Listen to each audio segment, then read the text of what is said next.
tayo ng broccoli with beef. Ayan, pinalambot ko lang saglit yung ating baka.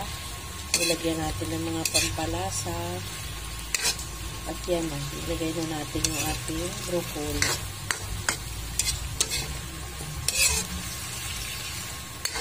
Mahal talaga ang gulay. Sobrang mahal ang gulay.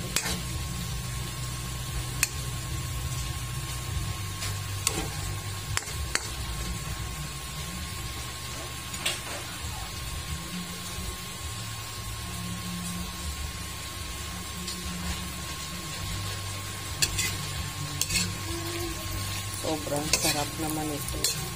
Kahit mahal siya, bawing-bawi ka naman dahil pag ganito ang ating ulam, sobrang masarap. Okay, thank you for watching.